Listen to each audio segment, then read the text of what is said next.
Hello, everyone. This is Dr. Duru from Ahan Analytics with the market breadth. Okay, we had a crazy week. Actually, what Yahoo Finance describes as a whirlwind week, but we seem to have survived relatively unscathed from all of the tariff news. The July 9th expiration of reciprocal tariffs of the pause, sorry, the July 9th expiration of the pause on reciprocal tariffs came and went. Some people got letters, some people got some kind of temporary initial deal, some people got punitive tariffs, otherwise known as reciprocal. There's a whole bunch of stuff that happened, and yet somehow the market just floated along. Yes, we ended on a down note for the week, but it was not that significant. Okay, time check. This is after the market close on Friday, June 11th. You can see the headlines here from Yahoo Finance, dominated by Tesla, Musk news, tariff news, and as always, there's a bunch of economic policy news things going on. Um, and this story caught my eye on Roblox. I want to show this to my son, who's a big Roblox, or at least he used to be a big Roblox kid. All right, let's dive into the charts. First off, my favorite technical indicator, the percentage of stocks trading above their 50-day moving averages, what I like to call AT50 for above the 50. You can see the main story from the technical side is that market breadth struggled to actually did not make progress this week. The overbought threshold is at 70%, and we close the week right on top of that. And this is after Monday it dropped to that point, and then it seemed to be recovering, ready for a new breakout, and then fell right back. So I'll just call it a stalemate. And, there's nothing really to learn from here except for the market just held steady, held firm. I'm a little bit more encouraged by what happened with the percentage of stocks trading above their 200-day moving averages. On Thursday, it finally moved to the same level it was at the last time the S&P 500 hit all-time highs. So that's a nice confirmation from market breadth on a longer term basis. Now, today was a setback where all of Thursday's gains were erased, so that's a little bit of a concern. But as long as MMTH turns around, and I like to call this AT200 for above the 200, as long as it turns around from this level at 53.6%, I am all good. All right, let's jump into the indices. So we have the S&P 500. And you can see here, it just on Monday, it opened down, drifted higher, well, really for 2 days, and then kind of settled in right at the same place where the index opened. So it's kind of a nothing week. The only maybe notable thing is that the S&P 500 pulled away from its upper Bollinger Band, which is this black line here that helps define expected price volatility around the 20-day moving average. So this means that we could open the week jumping, for new all-time highs very quickly, or dropping really quickly back down to support. Now we have earnings week.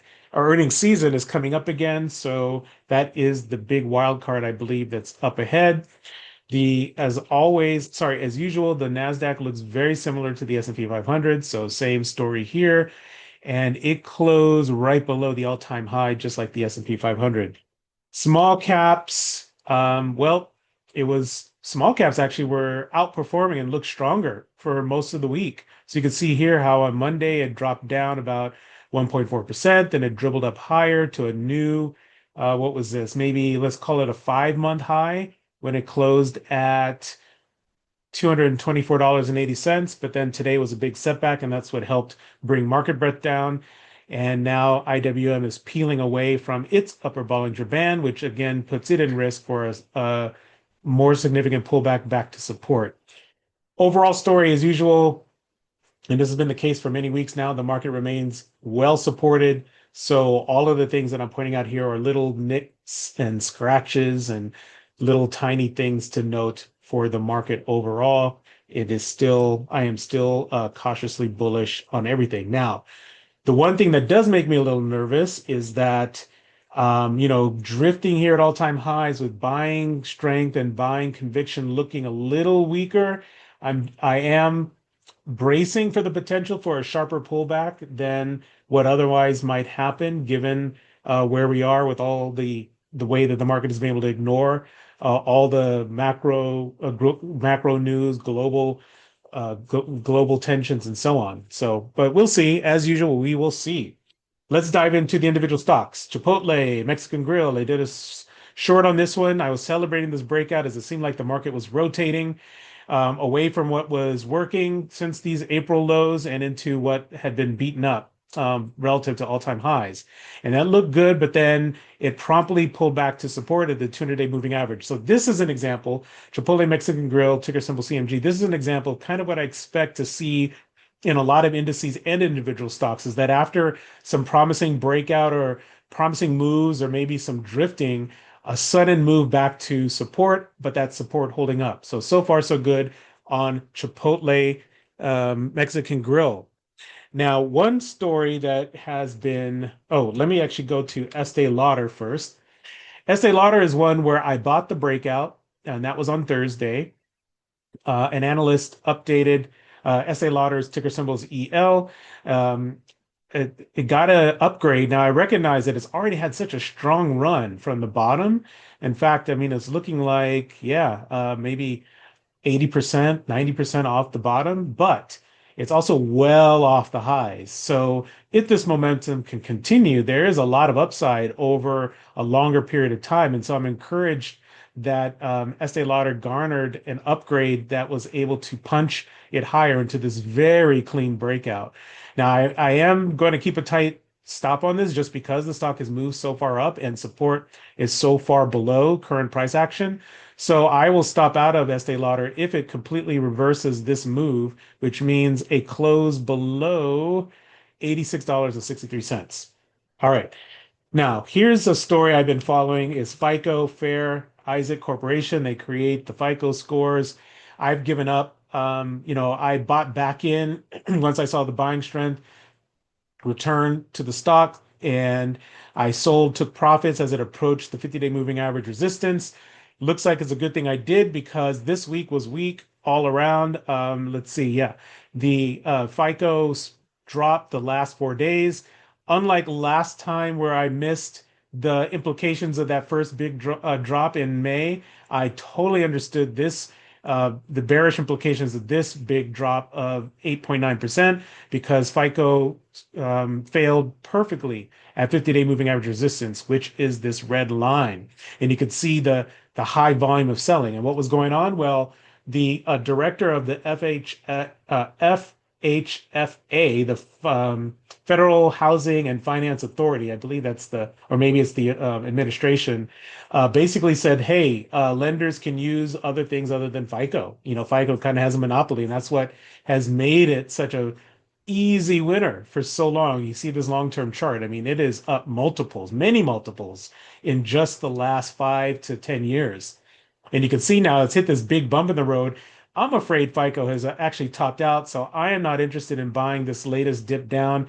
I'm just going to stand aside and just watch how this unfolds.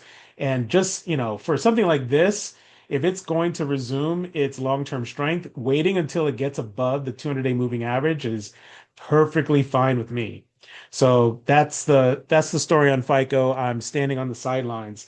Now, going back to some retail names, one mistake I did make in terms of assuming that traders and investors were rotating out of what has worked into what's been beaten down. I did buy into Helen of Troy Limited, ticker symbol HELE, and I ignored upcoming earnings, assuming probably is not going to cause too much of a disturbance. Well, I couldn't have been more wrong. It dropped 22.7% point post earnings for a new major low. Let's see, let's drop back. I think, yeah, I mean, this is a stock that's been suffering a long time. Let's see, how far back do I need to go? Yeah, all the way back to 2009, 2010. So, I'm still holding it. There's a possibility that a relief rally will erupt because this stock has been so truly beaten up, but the stock keeps disappointing investors and traders. So if it hits a new post earnings low, I'll be forced to just bail. Fortunately, I only bought a small speculative position. Okay, on the positive side, on retail or consumer related stocks, consumer discretionary, Academy Sports and Outdoors is a stock actually that I've been holding for a while. I should have bought more down here when it hit the lows, but I didn't. But I am happy to see it's recovered its 200-day moving average breakout. Sorry, it's 200-day moving average as support. You could see this nice breakout last week. So if I didn't already have a position, I probably would be buying here with a stop below the 200-day moving average. So my existing position, I will likely stop out below the 200-day moving average, let's say around $48. But so far, so good. You could see here, overall, it is kind of on a downtrend since the peak of the last year. So I want to quickly see a new high, a higher high, which would have to be well above, have to get above $61. Okay. I actually should have started with this one because when we talk about rotations, it does look like software stocks are in the middle of a early rotation, and I'll explain why here. So this is the iShares Expanded Tech Software Sector ETF, ticker symbol IGV. And you see it had the last 2 days have been pretty sharp selling relative to the relatively small moves for most of the last month or two. It started with a fall of 2% off the all-time highs. And now this is why I'm a little concerned about what's going on with IGV because it's fallen back below this double top area. And I never like to see an all-time high and then a breakdown below previous tops, important tops. So I'm keeping an eye on this. Not that I don't think I'm going to trade IGV, but it's going to be a good sort of summary indicator of what's going on under the hood for software stocks. And why am I watching this closely? Because there are some software stocks that are near and dear to me that I am holding, software like, software as a service stocks, VRNT Systems, which is an AI company. They sell basically agents, virtual agents for customer call centers and customer support and that kind of thing. And there was rumors, I believe it was last week, about Thoma Bravo wanting to buy them out. There's still no news to confirm or deny this rumor, at least none that I've seen. So I am holding out on this one.